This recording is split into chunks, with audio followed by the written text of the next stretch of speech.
reason it's called the Lore of Andersonville is for the same reason you have a lot of books that were written. Louise Eyre Vandiver wrote a book published in 1928, and it was called Traditions and History of Anderson County. A lot of traditions were handed down by hearsay from one generation to another.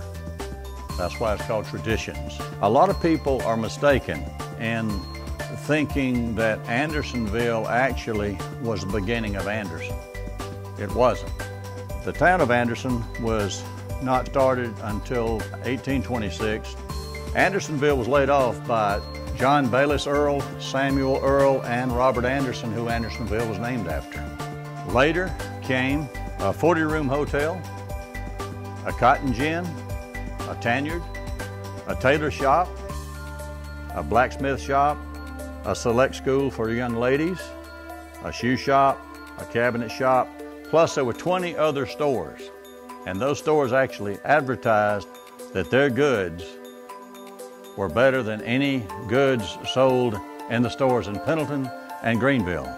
The cost to cross the Seneca River was $50 for a loaded wagon and 3 cents and a half for a man and a horse. Andersonville is, what's left is an island. Most of it is underwater. Elias Earl owned most of the land comprised of Andersonville. He sold half interest to a son-in-law.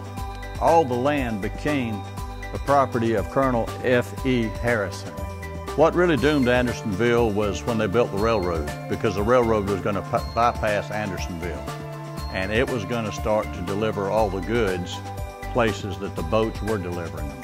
When they divided the Pendleton district into the two counties, the town of Pendleton was too close to the line dividing Anderson and Pickens counties for them to decide that that might be the county seat.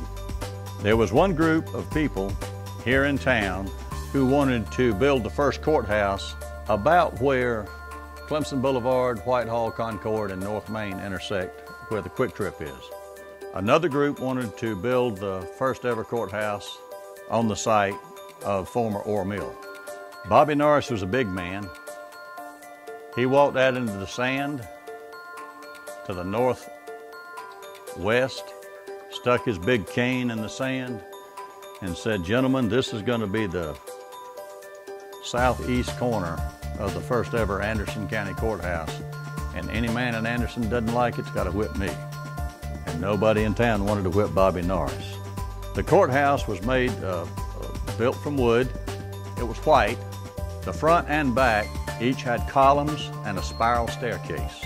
And the jail was built on the back of the courthouse. The sheriff and his family actually lived on the second story of the courthouse, and the jail was on the first story of the courthouse, and his wife cooked for the prisoners. Main Street Anderson was at one time a trading path. It was actually an Indian trail. What is now Main Street Anderson was traveled by Andrew Pickens from his home in Pendleton to the Long Cane section of Abbeville and on to Charleston. The first store built in Anderson was a new courthouse, the big courthouse. Next was Dr. Edmund Webb's drugstore, which was also a bookstore and the post office later years. April 9th, 1845 was the Great Fire. It destroyed that entire block. And when they rebuilt it, they rebuilt all of the stores with red brick. The other side was known as Granite Road because they painted all of the stores on that side and the outside in kind of a gray plaster type thing. There was a spring on Benson Street at one time where the horses actually drank water. The Bank of Anderson was at the corner there. One thing the Union forces did when they went into a southern town was rob the bank. One thing that the Confederate forces did when they got to a Union town or northern town was rob the bank. What is currently our City Hall was built in 1898.